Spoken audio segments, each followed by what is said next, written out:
Samajwadi party के राष्ट्रीय महासचिव पूर्व कैबिनेट मंत्री आदरणीय शिवपाल यादव जी, मंच पर आसीन इस लोकसभा क्षेत्र से आपके लोकप्रिय प्रत्याशी और मेरे भाई राजीव राय जी, जिनको आपके समर्थन से आप यहां जिताने जा रहे हैं, ये आपको देखकर, आपके उत्साह को देखकर लग रहा है। युवजन सभा के प्रदेश के अध्यक्ष भाई अरविंद गिरी जी, समाजवादी पार्टी के तमाम यहां पर मौजूद नेतागण, हमारे साथ सुल्तानपुर से चल के आए, वहां लोकसभा का चुनाव लड़ चुके शकील भाई, समाजवादी पार्टी के पूर्व सचिव शशि सिंह जी, आम आदमी पार्टी के पूर्वांचल के अध्यक्ष राजेश यादव जी और हमारे प्रभारी डॉक्टर अनुराग मिश्रा जी, आम आदमी पार्टी के सभी कार्यकर्ता साथियों, कांग्रेस पार्टी के कार्यकर्ता साथियों और हमारे जितने भी लोग यहाँ मौजूद हैं, आप सबका हृदय की गहराइयों से स्वागत करता हूँ, अभिनंदन करता हूँ। इस क्रांति में आप लोग शामिल हुए। संचालक महोदय ने मुझे 2 बार मेहमान कहा, तो मुझे इस शब्द पे आपत्ति है। मैं अपनी विनम्र आपत्ति जताता हूं। मैं समाजवादी युवजन सभा का प्रदेश का सचिव रहा हूं और जम के लड़ाई लड़ा हूं, जेल भी गया हूं, लाठी भी खाया हूं, मुकदमे भी लिखा। और ये अरविंद गिरी उस समय हमारे साथ होता था। अरविंद कहाँ गया?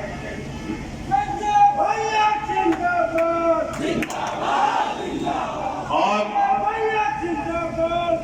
नेताजी अब इस दुनिया में निशाब लेते थे। युवजन सभा वाले कितने लाठी खाए, लोहिया वाले कितने खाए, मुलायम सिंह यूथ ब्रिगेड वाले कितने खाए, समाजवादी पार्टी के जिला अध्यक्ष ने क्या किया, विधानसभा के अध्यक्ष ने क्या किया, कहां रास्ता रोका गया, कहां आंदोलन किया गया। हम लोग आंदोलन के कोख से पैदा हुए हैं, किसी मोदी और किसी सरकार की तानाशाही से डरते नहीं। मुझे 6 महीने तक जेल में रखा मोदी जी की सरकार ने, और गुलाम सिंह शेख था कि इनसे आंख से आंख में मिला के बात करता था, और मैंने संसद के अंदर नारा लगाया था, मोदी अडानी भाई भाई, देश बेच के खाई मलाई। पूरा देश बेच रहे हो आप। अभी रोजगार का जिक्र कर रहे थे राजीव राय जी, कहां रोजगार बचा आपका? प्रधानमंत्री जी ने आपको गारंटी दी थी 2 करोड़ नौकरी हर साल देंगे नौजवानों, हमको वोट दे दो। 20 करोड़ नौकरी मिलनी थी 10 साल में, 80 करोड़ लोगों को 5 किलो राशन की लाइन में खड़ा कर दिया। कोयला अपने दोस्त को दिया, गैस अपने दोस्त को दिया, बिजली अपने दोस्त को दिया, पानी अपने दोस्त को दिया, सड़क अपने दोस्त को दिया, आकाश अपने दोस्त को दिया, एयरपोर्ट अपने दोस्त को दिया, पोर्ट अपने दोस्त को दिया, 2.5 लाख करोड़ का कर्जा अडानी को दिया। पहले रेल में चाय बेचते थे, अब रेल बेच रहे हैं। और हमसे क्या कर रहे? कह रहे गाजीपुर वालों, घोसी वालों, बलिया वालों, पूर्वांचल का जो नौजवान सुबह 4 बजे उठ के परिश्रम करके अपने शरीर को तैयार करता था, -45 डिग्री टेम्परेचर में सियाचिन में ड्यूटी करता था, +50 डिग्री टेम्परेचर में जैसलमेर में ड्यूटी करता था, कहता था भारत की सीमा की रक्षा के लिए अगर अपने सीने पे गोली खानी पड़ेगी तो उसके लिए भी तैयार है। उन नौजवानों को भी आपने धोखा दिया, अग्निवीर बना दिया। कह रहे 4 साल की नौकरी, 17 साल में हमारा जवान सेना में भर्ती होगा, 21 साल में वो रिटायर हो जाएगा। अरे प्रधानमंत्री जी, जब हमारे घर का बेटा 21 साल में रिटायर हो जाएगा तो 73 साल की उम्र में तुमको भी रिटायर कर देंगे, तुमको तीसरी बार मौका देंगे। बताओ मिलना चाहिए कि नहीं मिलना चाहिए मोदी को मौका? मोदी को मौका मिलना चाहिए कि नहीं मिलना चाहिए? नहीं मिलना चाहिए, और यह आपको तय करना है। मोदी को रिटायर करोगे ना आप लोग? पीछे तक हाथ उठा के बताओ, रिटायर कर देना। और शिवपाल जी यहां बैठे हैं, अखिलेश जी के सामने भी बात हुई, राहुल गांधी जी भी मौजूद थे।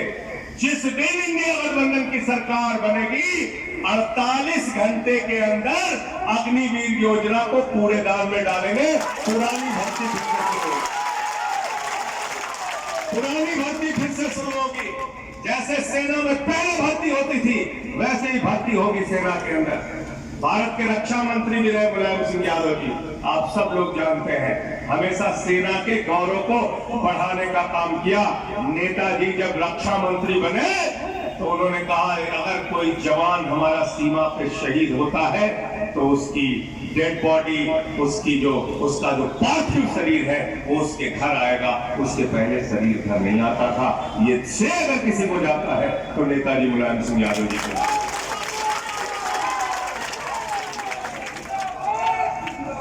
मैं हाथ जोड़कर आपसे प्रार्थना करने के लिए आया हूं।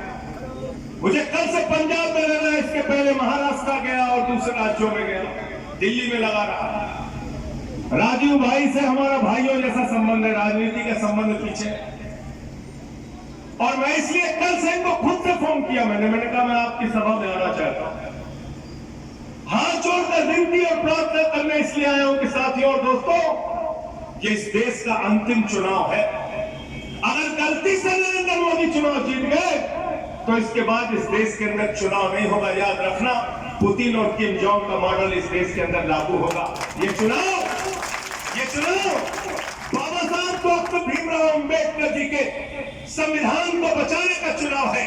ये चुनाव दलितों को, पिछड़ों को, आदिवासियों को मिलने वाले आरक्षण को बचाने का चुनाव है। ये चुनाव भारत के अंदर चुनाव और अपने वोट की ताकत को बचाने का चुनाव है। इस बार अपना वोट बचाने के लिए वोट देना, ये कहने के लिए आया हूं। आपने देखा सूरत के अंदर बगैर चुनाव के बीजेपी का कैंडिडेट जीत गया। इंदौर के अंदर कांग्रेस के कैंडिडेट का अपहरण कर लिया गया। अरुणाचल प्रदेश में 10 विधायक भारतीय जनता पार्टी के बिना चुनाव के जीत गए। चंडीगढ़ में जीता था मेयर इंडिया गठबंधन का, जिता दिया बीजेपी वालों का। मैं तो कहता हूं, मैंने सोना चोर सुना था, कार चोर सुना था, बाइक चोर सुना था। नरेंद्र मोदी और उनका गैंग पार्टी चोर है, पार्टी चोर।